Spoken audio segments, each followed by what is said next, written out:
Good evening. Good evening. And thank you very much for joining us. My name's Ben, and with me tonight is Ewan, and we are two of the three boys from the Baltic Star. And on Fridays, when all three of us are here, we play Traveller. And all three of us are not here. So instead, we're going to play a fighting fantasy game book. But first things first, Ewan, how are you, sir? Yeah, I'm very good, thanks, Ben. I'm very good. How about you? Yeah, not too bad, not too bad. Can't complain. Good. Yeah, pretty decent day. Had some nice food. It was good. Yes. Nice. Yes. So tonight we're going to have a go. We have played this once before, and I'm not entirely sure how it went beyond, badly, Yeah.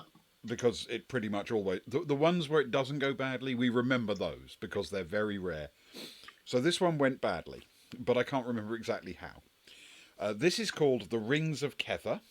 It's one of the original classic series of fighting fantasy, and it's it's written by someone called Andrew Chapman, but it's a Steve Jackson and Ian Livingstone present, Ah. and it was first published in, my word, that's tiny text, 1985. Okay, so a quick glance at the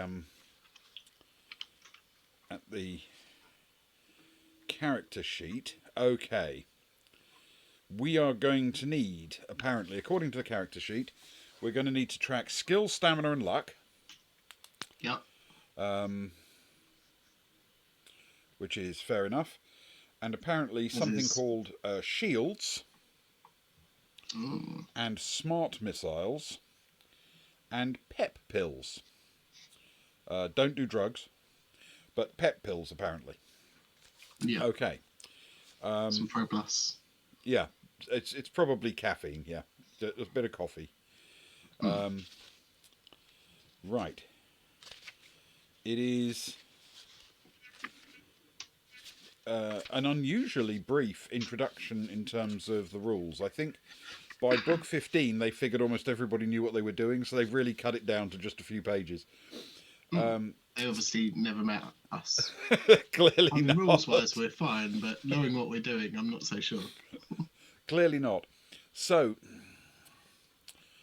it says you are a narcotics investigator for the Galactic Federation. Recognized by your superiors as being among the best in the field, you've been issued with the latest in interstellar scoutcraft and dispatched single-handed to crack a suspected drug ring in the Aleph Cygni star system. So that's the basics of the mission. Right, Nice. so we begin. Hang on a second. Is there something I missed?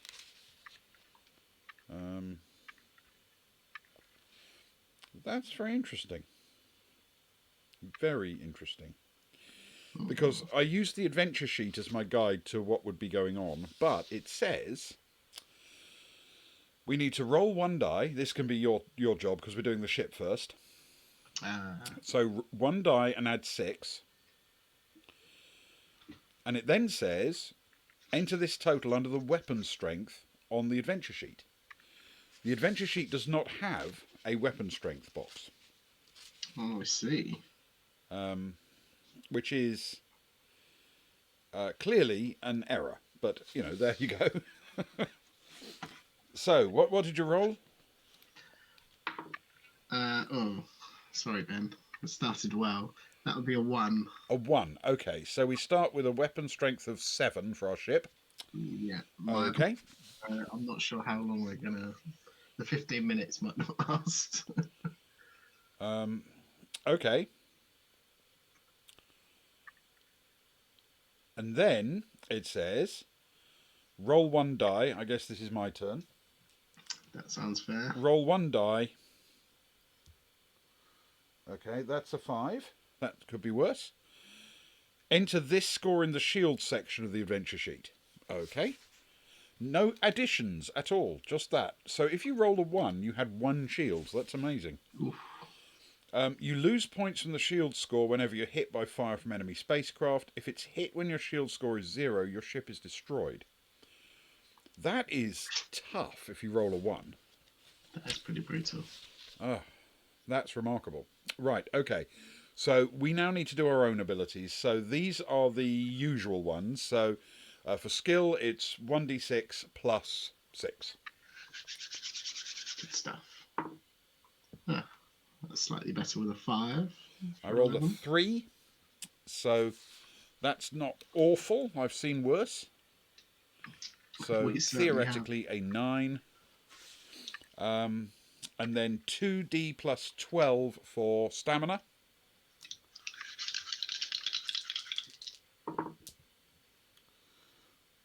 Oh, that did not go well. I rolled a 3.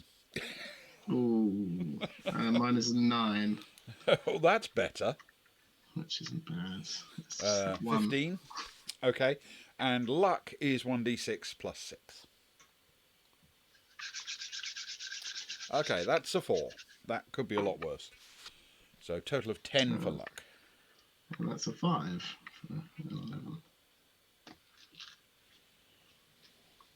Okay. And as always, we now have to delete 4 points from our personal stats. And normally, I would take them all off stamina, basically. But with only 15 stamina, I'm going to take 2 of them, I think, from there. Yep. To get it down to 13, and 2 from luck. Okay. Cool. I'm going to go 1 off luck and 3 off stamina. All right. Okay. 11, 18, and 10 total. Going down the list. Now it then says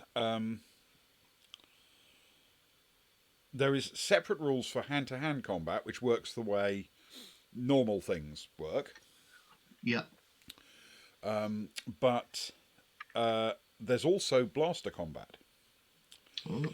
And blaster combat is if you roll 2 dice, and if the result is higher than or equal to your skill, you've missed. So you have to roll under skill, not under or equal. Yeah. And then you've hit. But if you hit in with a blaster, it's 4 points down. And then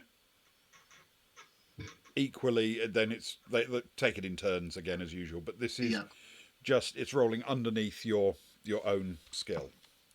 Cool. And then presumably we take 4 points as well, potentially. Yes, I'm afraid so. It's always 4 sure how with I feel about blasters. that bit. Yeah, I know it's awkward, but that's life. Okay, now there are 2 modes of attack in ship-to-ship combat. So whenever a ship is hit by phasers, it loses 1 point from its shields. You have smart missiles, potentially. When you decide to fire a smart missile, the missile will automatically hit and destroy the enemy ship. It doesn't say yet how many smart missiles you get. I will just quickly check back to the ship because I may have missed it in my enthusiasm.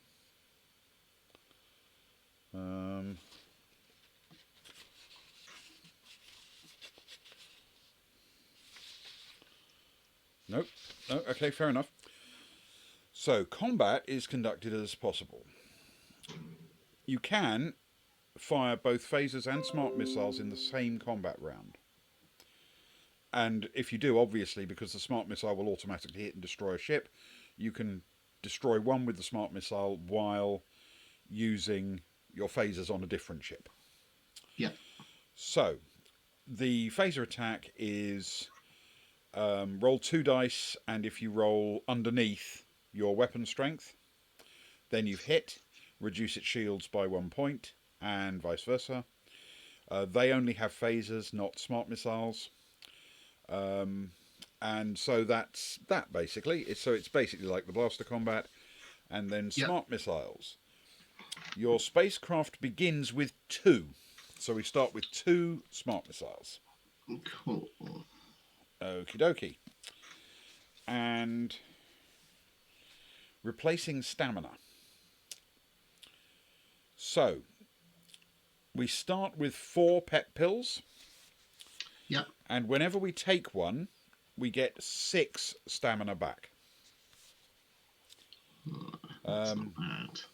Up to, but never exceeding the initial level. Yeah, cool.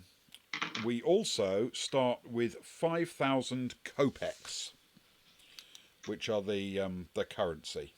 Okay? Indeed.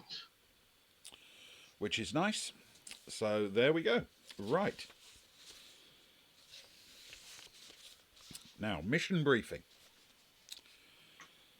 The Galactic Federation consists of several hundred civilized worlds, all of which are signatories to certain basic federal laws and conventions.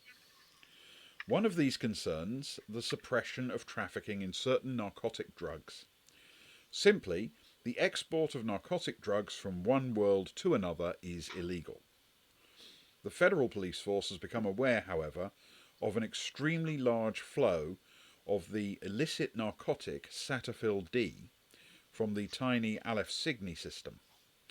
As the individual worlds are supposed to police these matters themselves, there has developed some concern that all is not well with the Aleph Cygni administration. With the obvious failure of the local administration to deal with this breach of federal law, your department, Federal Central Vice, has decided to send a Grade 1 investigator to locate the source of this drug flow, penetrate the organisation responsible, and then destroy it. Because of the possible untrustworthiness of the Aleph Cygni authorities, you travel to the system incognito, posing as an interstellar travelling salesman with a cargo of exotic off-world fruit, spices and luxuries. Once in the system, you're on your own. Good luck. Now turn over. Okay, so we're undercover, we're outnumbered, and Yep. and I'm I'll be sure outgunned. Luke is right that we are grade 1 and therefore presumably the lowest. They do say we are among the finest, but that's just because we've been falsifying our time cards. Yeah, of course. Statistics are great if you know how to manipulate them. Yeah, definitely. So, right. 5 minutes to hyperspace termination flashes on the command vidi in front of you. An alarm bell chimes softly through the ship. In a few moments you'll be entering the Aleph Cygni system, and if there has been any criminal infiltration into the Galactic Vice Squad, there would be a very hot reception. 4 minutes to hyperspace termination. Swivelling in your crash couch, you run a check through your spacecraft's weapon systems. Phasers? Check. Smart missiles? 2. Check. Shields? Check. Pretty hefty stuff for a travelling salesman, though no one's to know unless you have to use it. Until such time, your cover should remain intact. You charge up the conventional drive of your spaceship, raise the anti-spy beam, and grit your teeth for the stomach-twisting end to hyperspatial travel. Prepare for insertion into real space-time. The bottom drops out of the spaceship. Oh, that's not good. That's probably a design flaw, right? You follow We at should some fix that. super light speed. Everything flies back together and is once again, apart from the hangover you seem to have developed in the last moment, back to normal. There, on the screen in front of you, is the Aleph Cygni system, the yellow star Aleph Cygni and its single planet, Kether. Kether, your cosmonav tells you, is a habitable world consisting of vast expanses of ocean and, apart from a few scattered islands, only one continental landmass. Circling this world is a small pockmarked moon, known locally as Rispin's End. not visible on your vidiscreen, but whose presence you're alerted to by your Cosmonav, is a vast belt consisting of hundreds of thousands of asteroids. So, where do we begin our search? At the system's starport on Kether, on the moon, or in the asteroid belt?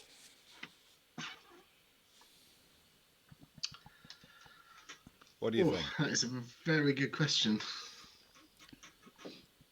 I mean, you'd assume that there'd be lots of information at a starport, or at least people to speak to. However, not necessarily the most open I mean, information, free-flowing information. my immediate thought is, along with your line of thinking, the starport's probably where we'd get our best orientation. But also, we're supposed to be a travelling salesman trading in luxury goods. If we disappeared off to the moon or the asteroid belt, that would look a bit odd, wouldn't it?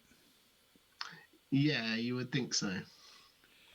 At least as a first call. I mean, maybe at the starport we could say, oh, we got a contact that someone out there was willing to buy, but it would seem weird that we'd go there first. Yeah, I agree. Okay, so we're going to try the starport on Kether. Okay, this is our first decision. Bound to be the wrong one. This is 333 we go to. Wonderful.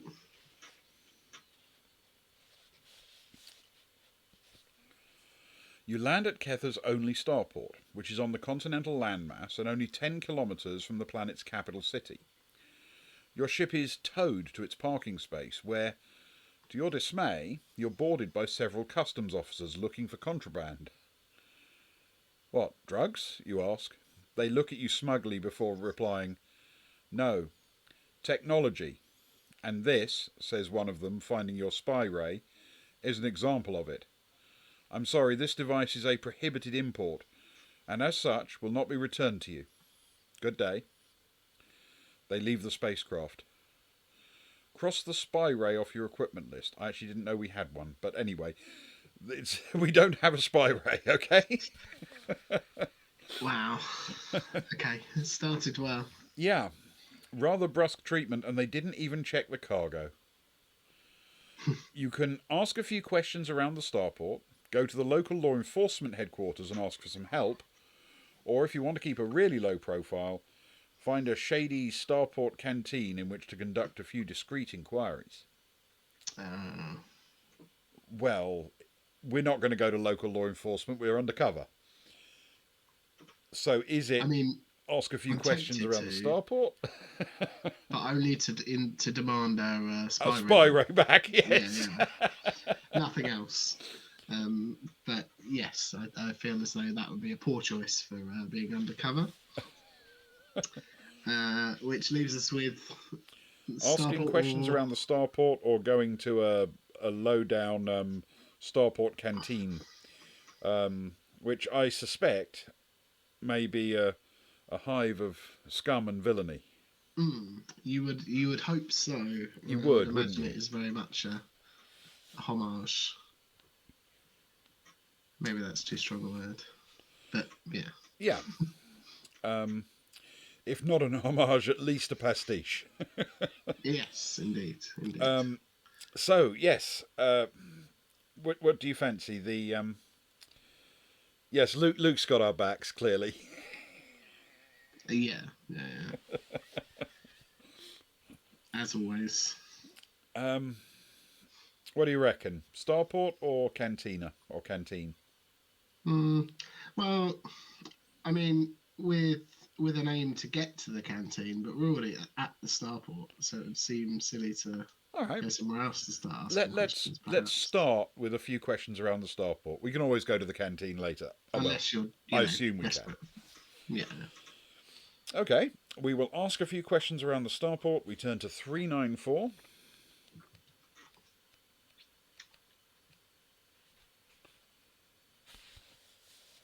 Okay. The starport is a large place, but there are few people about. The only other craft present are a small non-hyperspace fighter and a squat planet-to-orbit shuttle. You manage to find a few people to chat to about Kether's starport, although all you find out is that it's the only facility in the system which can handle the refueling of starships. If this is true, then it means that all the drugs that are leaving Aleph Cygni must pass through this starport. Makes sense. Well, maybe. Not finding any more interesting topics of conversation, you decide to leave the starport's environs. Will you declare your federal investigator status to the local law enforcement headquarters to see what information they have, or find a starport canteen or hotel in which to conduct your investigations? I'll be honest, I was kind of expecting us to have blown our cover by now anyway. Yeah. But outright choosing to do so feels maybe a step too far. Yeah, it seems a bit straight-laced, given that we were literally sent undercover on the basis that we don't know if the local law enforcement is compromised, to just march straight into the local law enforcement and say, aha, we know you're compromised. Exactly. So shall we try a canteen or hotel? Yeah. Okay. Sounds good. $2.99.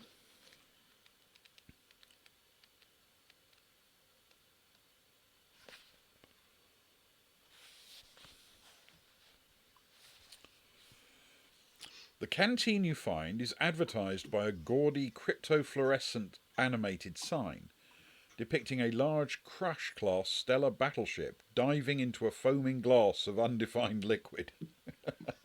Nice. I like this place already. I like it. The sound effects are deafening, full of fusion motor roars, laser zaps, and dam-sized splashes. Looks promising. Entering the premises, you find the joint packed with drunken flotsam and jetsam. There is hearty laughter, the obligatory fight in the corner, and it is all very, very noisy. A small sign over the bar announces that no aliens are allowed. Very promising. Will you approach one of the barmaids for a tip about who in the bar might be best approached for a bit of underworld largesse? Or just mingle to see what you can find out? So, introduce ourselves to the staff or mingle with the drunken flotsam? Or presumably, given that we're in space, almost entirely jetsam. Yes. I'll be honest, both seem, certainly, as far as tropes are concerned, very good options for finding a lead. Yeah. Makes it a bit of a tough choice, I think. And very much one of those ones that we don't necessarily have any information about. We've got no real way of knowing what to do. I mean, I suppose the barmaids at least are unlikely to react with horror at our question, being off-worlders. Whereas you never know who you're going to bump into if you just mingle with people. You could end up talking to someone who's really bad news. That's true. Though the barmaids are presumably also sober and less, as such, less likely to be forthcoming with information. Is that a thing? Yeah, maybe. I don't know. Should we see what happens? The worst case scenario, we can get a drink, right? Yeah, it's true. If we don't go visit the barmaids, we're going to be very thirsty. So let's try the barmaids. Yeah. Okay, we will go and see if we can get a tip off from the barmaids. That's turned to 30.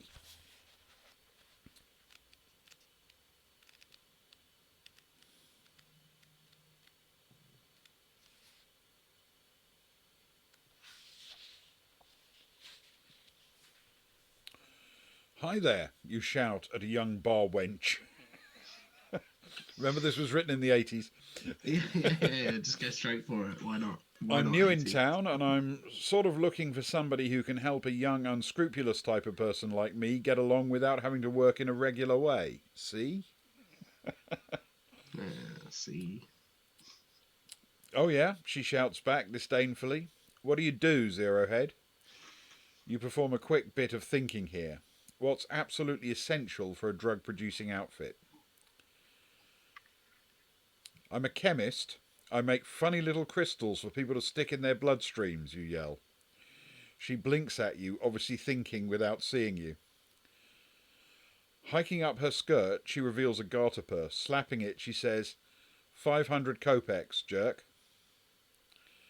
So, do we pay her 500, or do we just go and mingle with the throng? Oh, that's a whole tenth of our kopexes. Kopai? Kopai. Copy. Copy, yeah.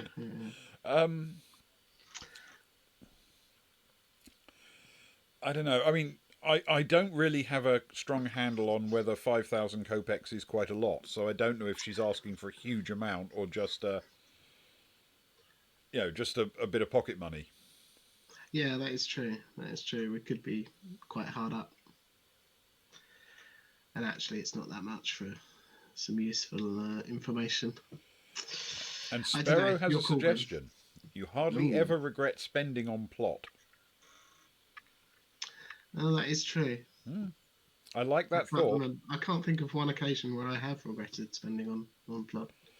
No, the things we regret are usually natural doors. We regret those a lot. Yes, yeah, that is true. We can't take it with us. We can't. And, if we run out of money, we'll just have to steal it from somewhere or something like that, I guess. Yeah. Let's pay her and see what happens. I mean, what's the worst that happens?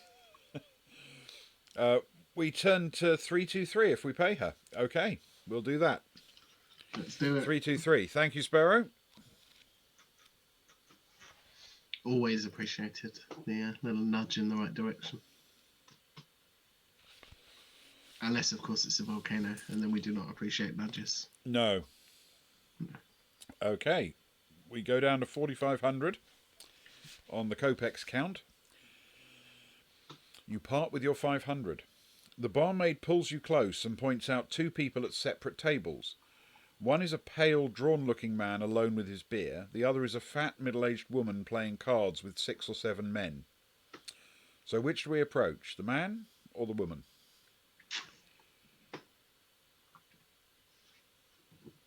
I mean, the man seems easier to interrupt, I guess. Yeah, at least less onlookers as well, I suppose. Yeah.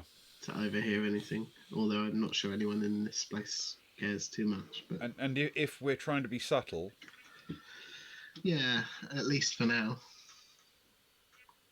Yeah. Although, I don't know. How's your luck? So should we try the man? That's where, yeah, let's give it a go. 314. 314. We'll give it a shot.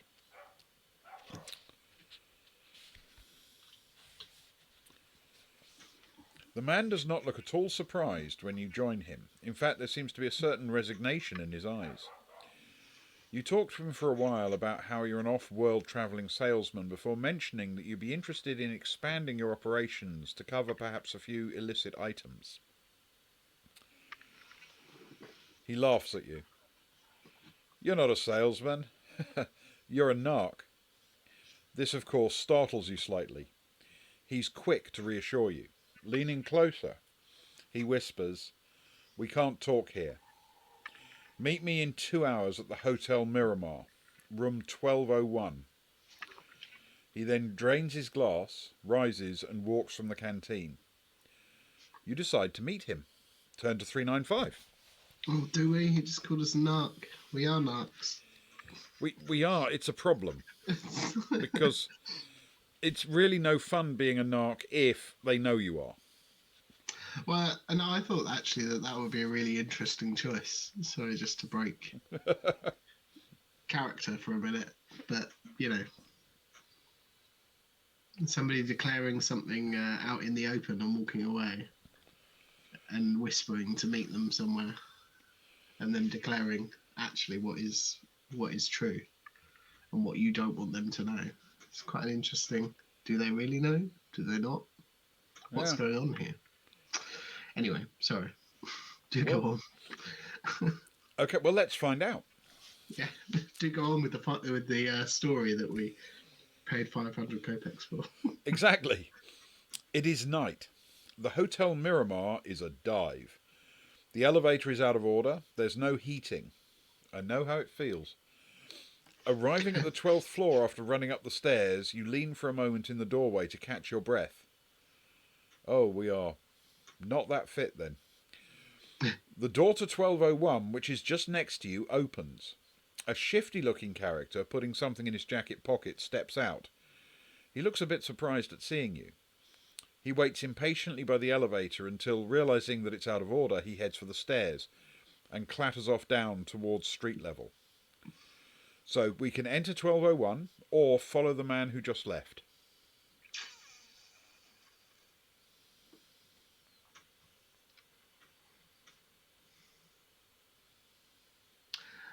I see I'm in two minds here because it feels as though 1201 may disappear if we follow the man. But the logical person in me says, well, we know where 1201 is.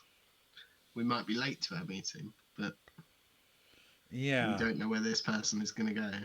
This is our one chance to, without luck. My natural temptation would be to say, if it were me and I knew what I was doing and where we were and everything, I'd follow the man. But we are flailing about in the dark at the moment with very little actual info, and we've got somebody we know is willing to give us some kind of briefing. Even if we can't trust him, he's at least going to help orient us a bit. But obviously, if we don't follow the man, he's gone. You know.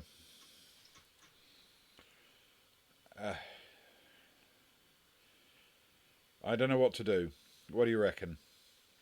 Well, I started off feeling follow the man, but I think you've made me lean more towards the 1201 now. Not sure. Okay. I'm still in two minds, I'll be honest. Same here. I think either decision could. I'm having difficulty determining whether we grab while the iron's hot, if you know what I mean.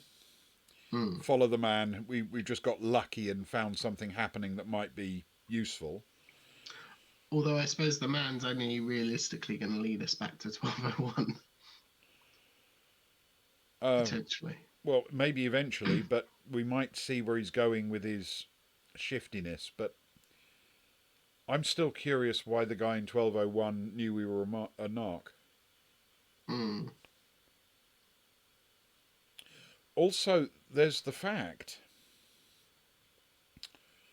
that the guy was putting something in his jacket pocket as he left. Yes. So here's my question. If you were doing something illegal and you were about to leave the hotel room where you'd done it, you'd tuck everything away before you walk through the door. Yeah, well, somebody... But I can think of one specific exception. What if he's just killed the guy in 1201 and what he was putting in his pocket was a weapon? And he still wanted it out when he opened the door while he checked the corridor. Just in case. And as soon as he realised there was no one coming at him with a gun, he tucked it away and looked furtive. In which case we could go into 1201 and basically just find a dead body. Yeah. And following the man would be brighter. It's hard to follow a dead body, I find. It is, yeah. So I'm now leaning towards following the man who just left on the basis that there may be just a corpse in 1201. Yeah, that makes sense. I'm with you. I mean, potentially there are other options, but that makes sense as the most obvious one, I would say. Okay. So in that case, let's follow the man and see what happens. Because I'm with Sparrow. If there's a body, I mean, there might not be. He might just be sitting there having a cigar and waiting for us. But if there's a body, I don't want to be the one who leaves fingerprints on the door finding it. And I could very much see the next line being, "There's a knock at the door," Yeah. which would not be good. Okay, let's follow the man. Mm, And so that means it's 295. We'll try that. cool. My apologies. I'm sort of sat here not making a map because this feels very. We don't really have an We haven't actual. had any No, directions. it just seems to be lots of little vignettes, doesn't it? Which I quite like, but it makes it slightly more difficult. You follow the man down the stairs and out into the street. He doesn't seem to notice you. A ground car pulls up next to him. He climbs in and is driven off. Okay. So he's got a partner at least. Quickly you hail a helicab and give the immortal line, "Follow that car." "Oh, come on, I don't want to get mixed up in anything." "Please, it's very important," you plead, watching the ground car slowly disappear into the traffic. "Nah," says the cabbie, "I don't want to get involved. Get another cab." You pull out your blaster and stick it in his ear. "Follow it." That's got a bit noir all of a sudden. That escalated quickly. Reluctantly, he takes the cab into the air and pursues the car to the city outskirts, where it disappears into a warehouse. You land a block away, pay the cabbie and apologise for your harsh words. Turn to 217. It's not the words I'd be worried about if I was the cabbie. No, I think the words are, comparatively speaking, not the issue here. Yeah, so we turn to 217 and it says, you enter the warehouse grounds. Do we enter the building via the large main entrance at the front, or have a look around the outside first? I feel very strongly that looking around the outside will be a good thing to do. Yeah, I mean, it makes sense, doesn't it? I think. Yeah. Okay, so let's do that. We'll look around the outside and turn to 188. I know that is arguably moving away from the door, but other doors may be available. Yeah, we're not saying no to the door. We're just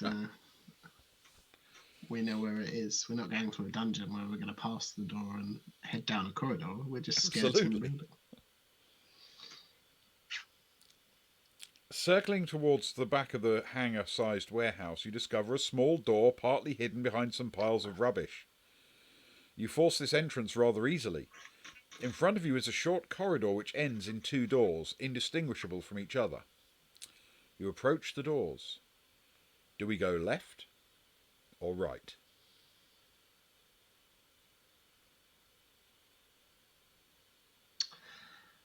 Well,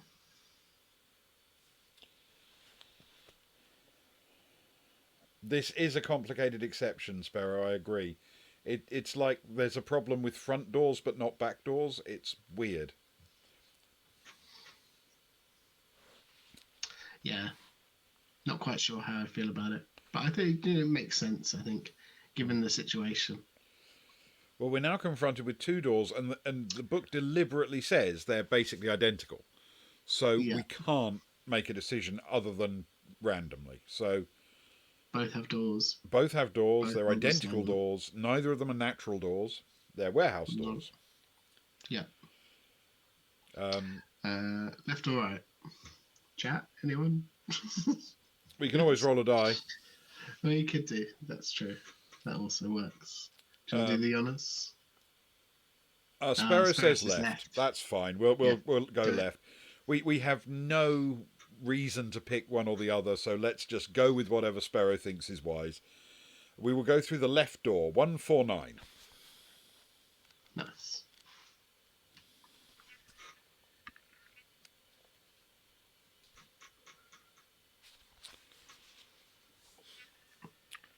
The door opens onto some stairs. You climb them and find yourself on a raised freight landing. Above the doors for a helijet to enter the building, and below is a storehouse. A door in the storehouse opens and two men enter. Will you lie down in an attempt to remain hidden, or try to escape from the landing by going back down the stairs? So the storehouse is below us. Yeah. So they're coming in below us. I think if we lie down, we'll probably remain pretty hidden, won't we? Hopefully. The only issue is I like that if as an they do option. spot us, we're Lying upstairs down. and trapped. Yeah. On the other hand, we are quite heavily armed, and they don't know this, but there are two of us. Yeah, that's great.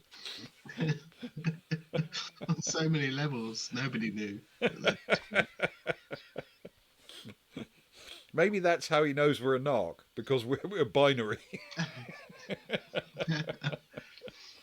Oh, I like it though. It's a good decision. I think let's try and remain out of Okay, sight. we'll try to hide. That's 52. Mm, Getting some good numbers here. yeah. They don't see you. Everything ready? One of the men asks. Sure, sure. What time's the dope arriving? Tomorrow sometime. It's coming in from the asteroids again, so we can't be sure exactly when. Might have re-entry problems. Ah. They talk for a while about the receiving arrangements and then leave the storeroom. The landing is a little bit too far above the storeroom to make jumping practical, so you go back down the stairs. So do we continue to explore the warehouse by going through the other door, or leave the place and look for somebody in the space industry who might know something about the illegal space traffic you heard the two men discussing? So we're either going to explore the warehouse a bit more while we're here, or think we've got enough, let's go and see if we can find someone in the shipping business or moving stuff around system, I Mm, guess. yeah. Well, it is a door. Yeah, and I feel as though these people know, sort of know some stuff. They certainly feel more higher up than just your everyday run of the mill Well, person on the street maybe, yeah. selling what's it called? These may be foot Sassafielding. soldiers, or they may be, something a bit more. Because they're Mm, not only here when the drugs are coming, they're not like they're here just to unload. They're yeah, sort of planning the unloading and the operation, aren't they? they know a few more details than at least about the arrival of it than you would necessarily expect. Okay, so let's do a bit more poking around the warehouse, because there might be evidence here. Names, dates, all sorts of things. Possibly. Yeah, So, okay, I was very unconvinced, but yeah, let's do it. It's a decision. Let's make it. let's make it. Let's go to 3, because it is a door after all, and we should open doors. True.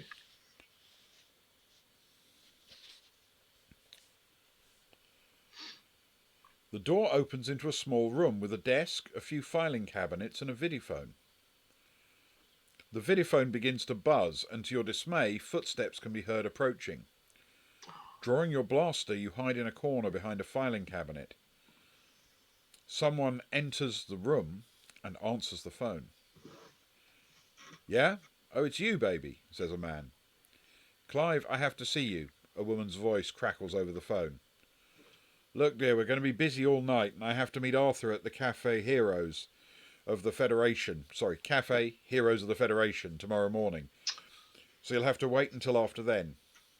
But, she pleads, tomorrow. We can't speak here. He hangs up. Hey, Taurus, get here, now, yells someone elsewhere in the building. Okay, Clive yells back, running from the room. So, do we leave and go to the meeting that Clive is having with Arthur tomorrow? Or do we continue to explore the warehouse? So now we've got multiple leads. We have. I'm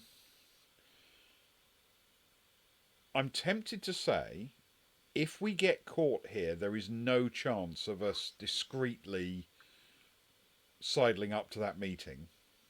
But at the moment, nobody knows who we are. Yeah, or that phone call was overheard. True. I like it. But if we get caught in the warehouse, and we now know they haven't left, they're milling about in here somewhere, it's feeling a bit riskier. Yeah. Yeah, I agree. All I right. think, should we So we will leave and go to the meeting that Clive is having with Arthur tomorrow. Turn to Mm. 3:15. Okay. I feel we're making some progress. Yeah, definitely. We know names, we know places, we know asteroid belt. That felt like a. Yeah. At least we know where it's coming from. The cafe Heroes of the Federation, you find, is a small establishment on the outskirts of the city. At 9 a.m., it's completely deserted. Really? A cafe that's completely deserted at 9 a.m.? It must do a really lousy breakfast.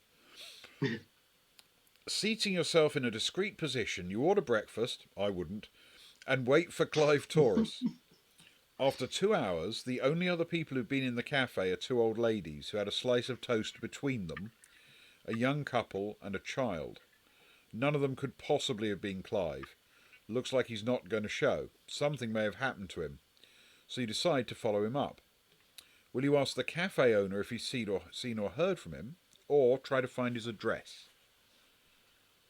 I honestly don't know what "try to find his address" means. Are we like going to look in a phone book? Interrogate some old ladies and their slice of toast. We'll threaten to take away their only slice of toast. Yeah.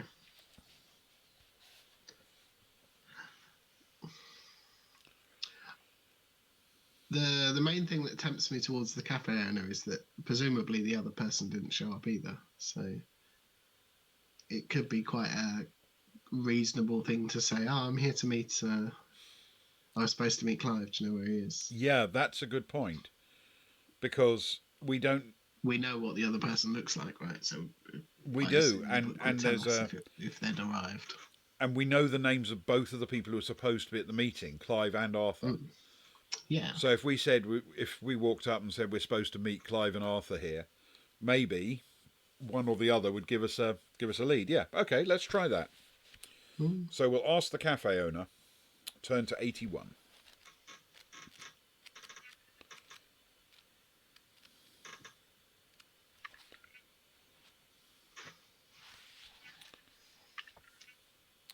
The cafe owner doesn't recall the name and hasn't seen anyone other than those you saw enter the premises. Disgruntled, you leave the cafe. "Oi, you," Oh. calls a voice behind you. Turning, you see that it's a clean-cut looking fellow pointing a blaster at you. "Come here." He waves the gun menacingly. Do we attempt to run, or draw our own blaster and threaten him back? So we don't actually have the option to do what he says. We either run away or, threaten him with violence.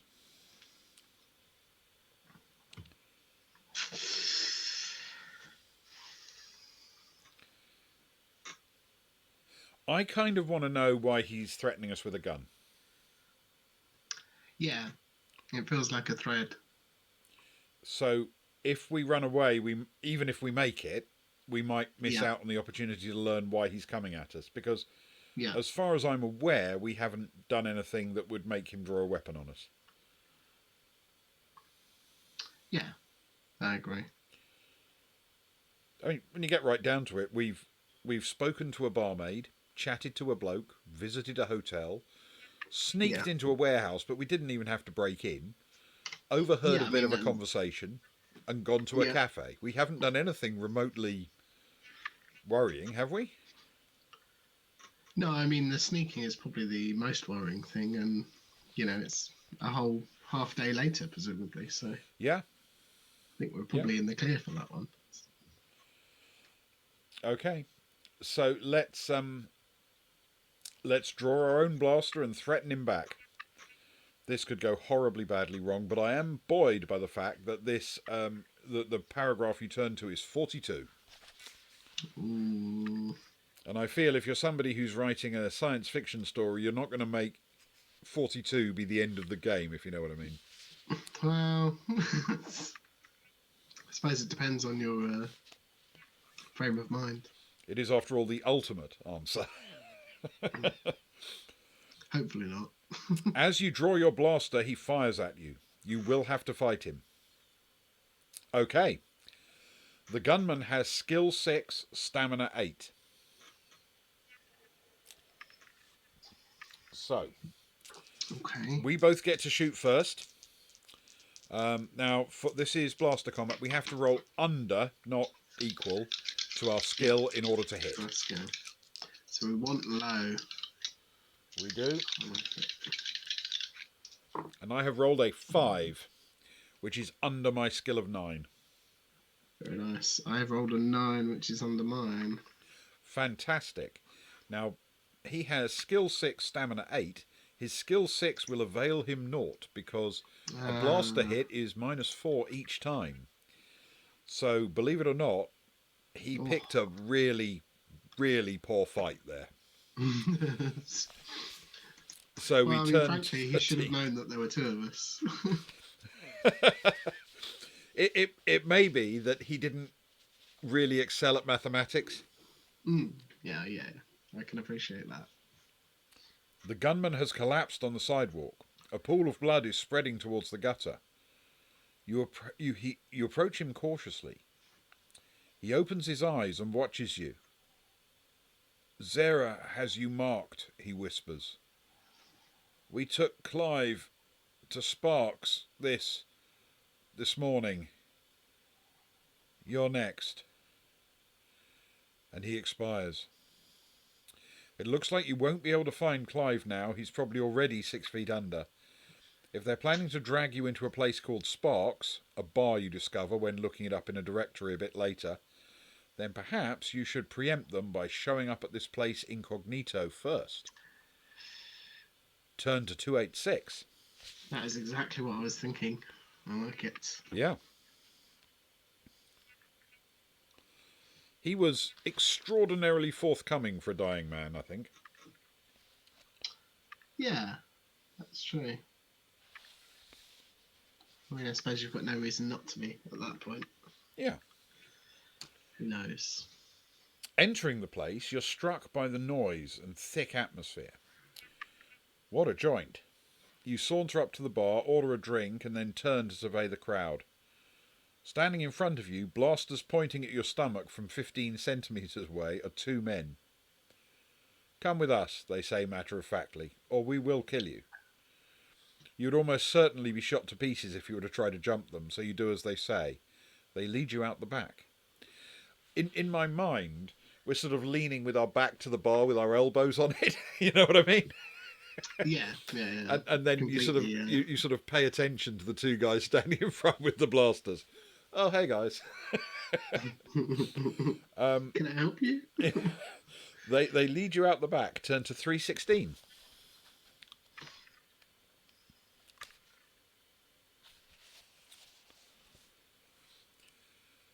Out the back is a large black ground car with reflective windows. They bundle you into the rear, keeping their guns trained on you. Time for a little ride, laughs the driver. You're taken for a drive out of the city and into the country to a large manor house. There are shady-looking gunmen all over the grounds. As you're led out of the car towards the house, you see an opportunity to escape. A quick dive into a privet hedge, followed by a short roll down an embankment, and then sprint for all you're worth. Do we attempt this escape, or let the gunman lead us to the house? See, I'm in 2 minds at this point. Because whilst this does appear to be a very bad situation on the face of it, I also can't help but think that if they wanted us dead, we would be dead and not taken to a house. There is that thing about they were driving us through open countryside for quite a while. And that means there's lots of places they could have offed us on the way to the house. Yeah.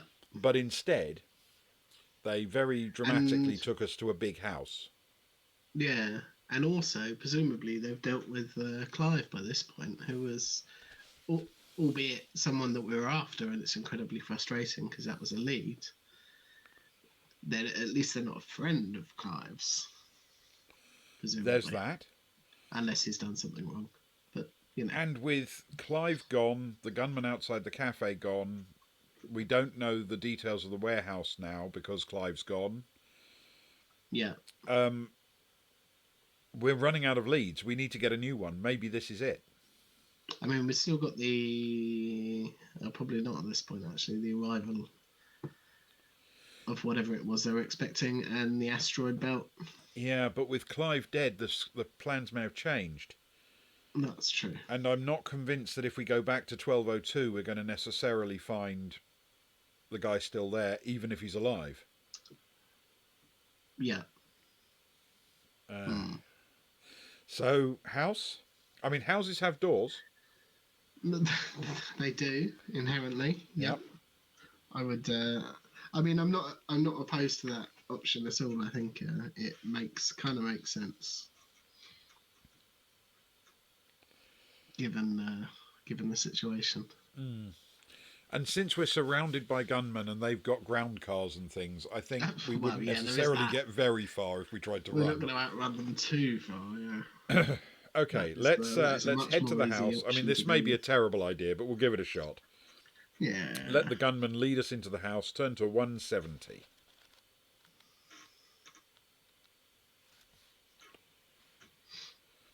They lead you into the manor house. Turn to 151.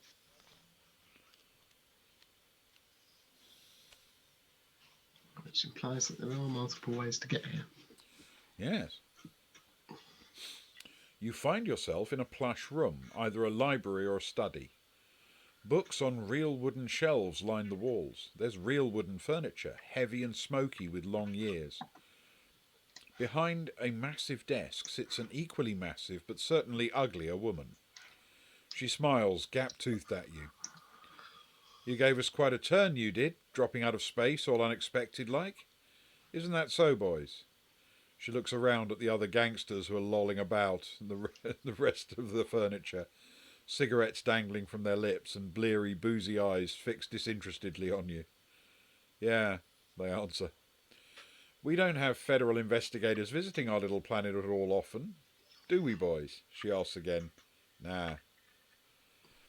Suddenly she leans forward, staring at you. Her voice is icy.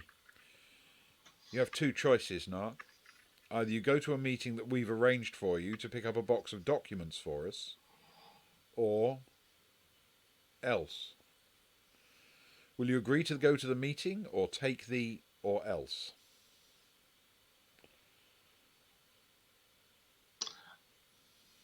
I still want to hear the other option.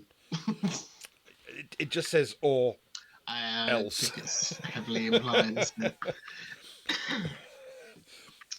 it?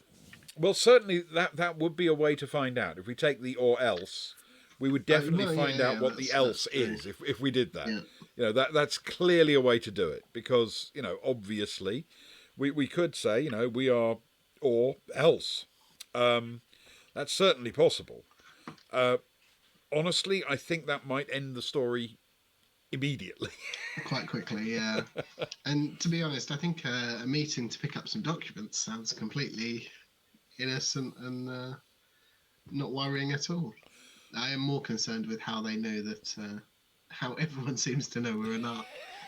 Yes, instantly.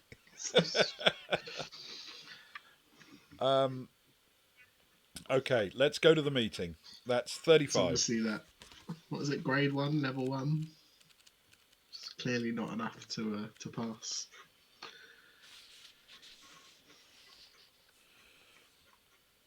The meeting they've arranged for you is with Mrs. Taurus, wife of Clive Taurus, one of their ex-buddies. They take you to the glass houses in the enormous botanic gardens of Kether's capital city. The documents, the punk driver of the black ground sloop you're in explains, are in a safety deposit box. She'll have them for you. They park behind a glass house, show you where Mrs. Taurus is standing, and push you from the car. Turn to 376.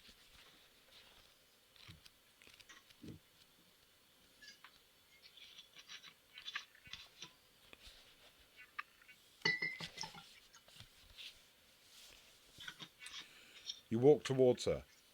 Mrs. Taurus, you say. She turns, but at that moment 2 shots ring out from a copse of trees to your left.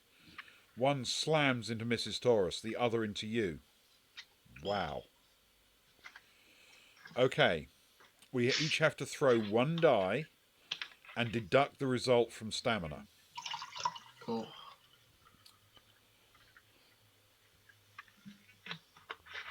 That's a 3 for me. well. So my stamina is Oh, now 10. mine was a hefty 6. It's just taking me down to 12. Oh, right. Oh.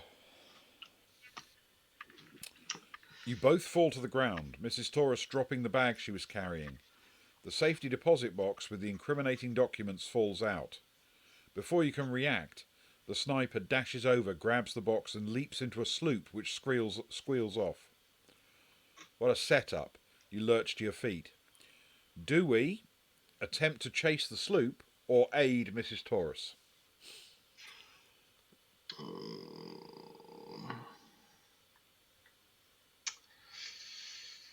I mean, I think it's a no-brainer, really. We can't catch the sloop on foot, and Mrs. Taurus That's might need true. help. And she might tell us something. I mean, she I might... might have to, yeah, might know why all of this is going on. Maybe. She suddenly got no reason to like the gang. That is true. Shall we? Let's aid Mrs. Taurus and see what happens. That's 210.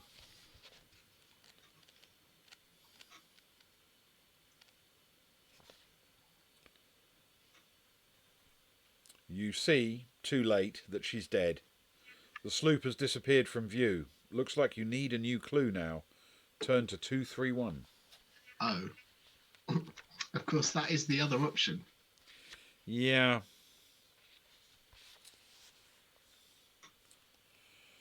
You have But worth very a little shot, to I go think. on, really. Almost no options at all. So, do we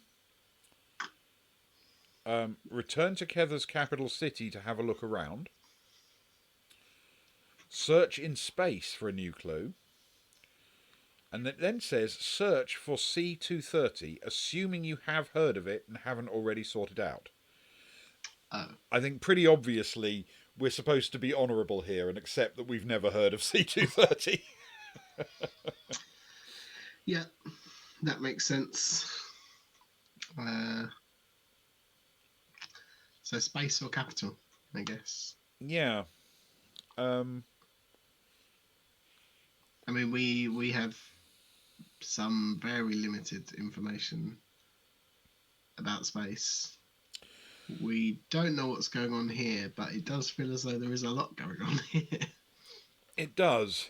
And the only other thing we actually know is that apparently the drugs are being brought in from the asteroids, which would be Yeah, found in space. So,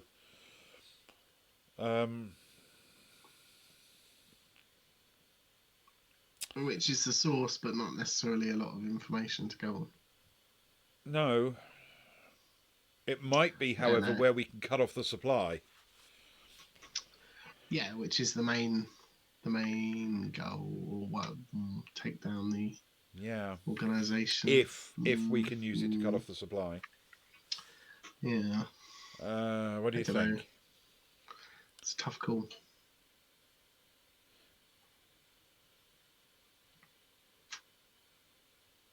We've done a few locations in the actual city, along with the starport as well. I don't know. It's tough. I mean, I'm vaguely tempted to say that the capital city is arguably safer, though it hasn't been much safer so far. Because if you're in space and you mess someone up, they'll never find your body, will they? So there's no reason for them to be anything other than murderous. That's true. Speaking of which, whilst we've got downtime, can we take pet pills at any point? Yes.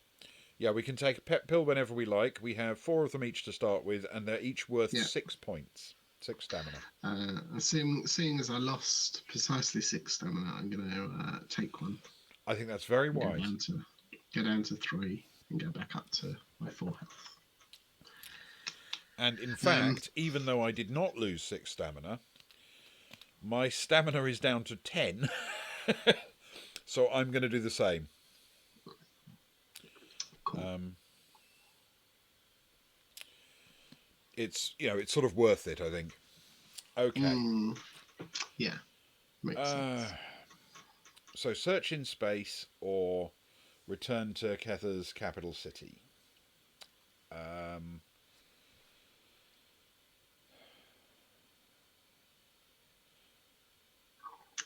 Annoyingly, I like both options. I think both have merit from what we have experienced so Yes, far. they both seem plausible. I'm tempted to say we go into space. If for no other reason than everybody here seems to already know who we are. Oh, yeah, that's very true. Our cover is almost certainly blown, at least where it matters. Yeah. Yeah. Which I suppose does mean, well, no, I mean, we could go and identify ourselves to the local authorities now, since everybody seems to know who we are anyway. But Yeah, the problem is they might still be infiltrated by the gangs. yeah, and the local authorities or the corrupt local authorities don't necessarily know who we are, although you'd hope that their communication is fluid enough that they probably do. You'd expect the higher quality of basic bandit to be able to Mm. communicate better than that. Yeah. Yeah, precisely. Uh, Should we space it then? let's try. That's your gut feeling. Let's try space. Yeah, let's give it a shot. We will search in space for a new clue. Turn to 192. Oh, wrong way. 192.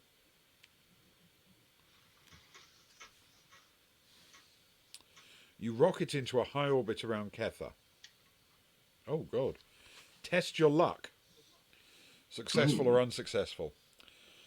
Whose turn is it to test something? I can't remember who did the last one. I can't remember. I don't think have we had one? No, but we rolled dice for a couple of other things. That's true. That's true. Uh,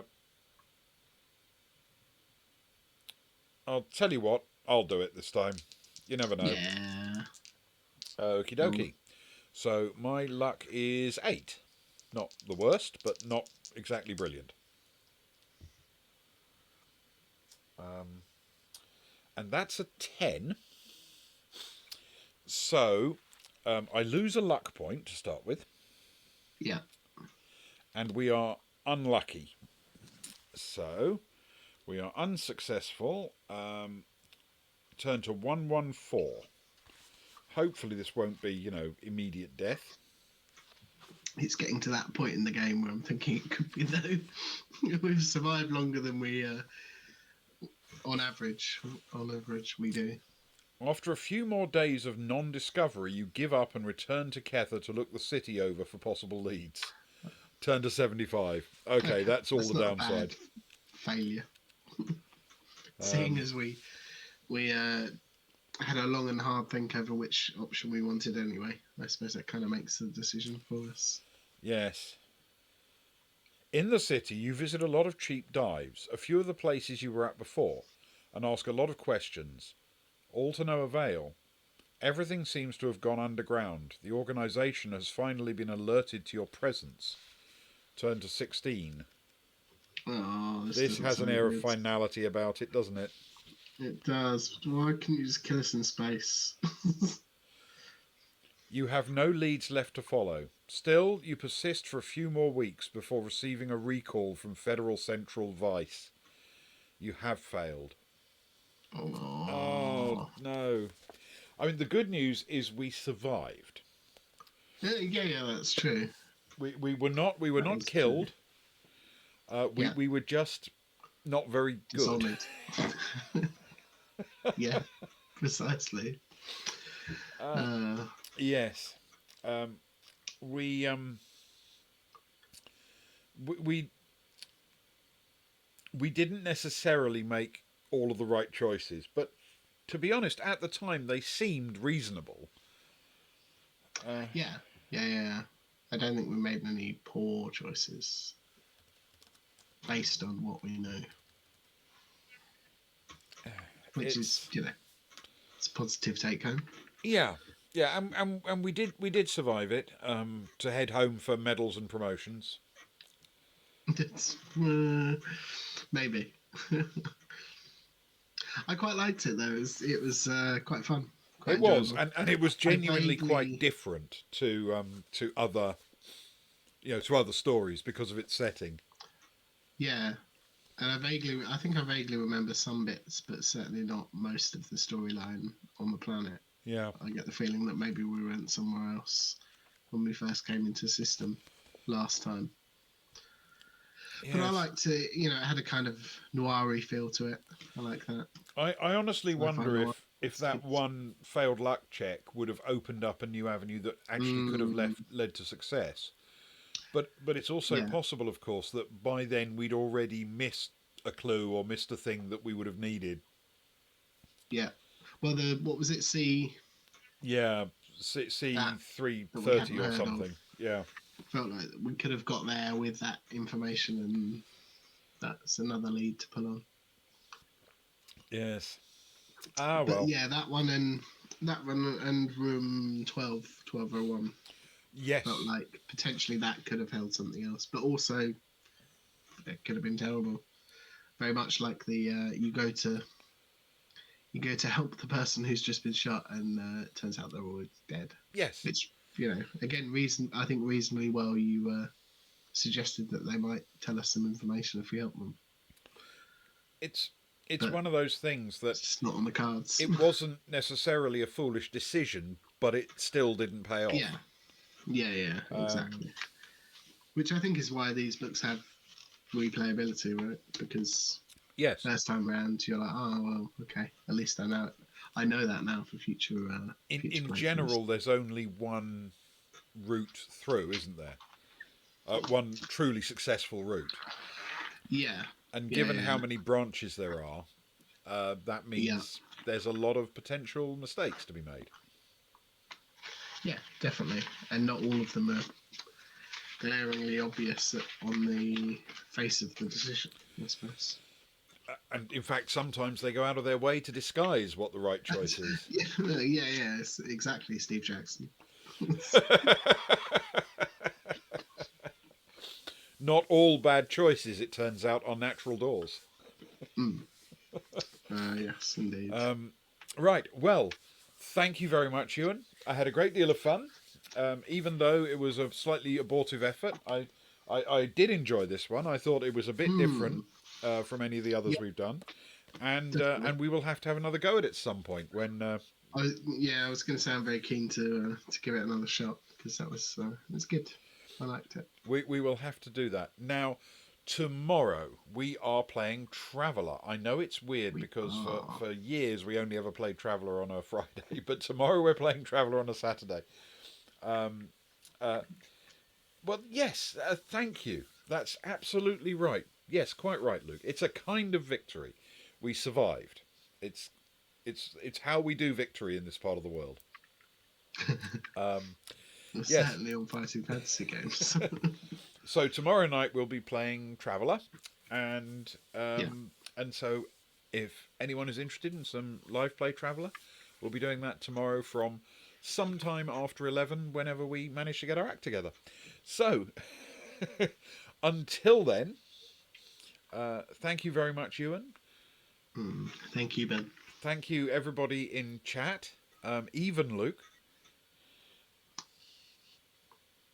and thank you anyone who watches it on VOD later. And I hope you enjoy it. And we will bid you good night. Good night.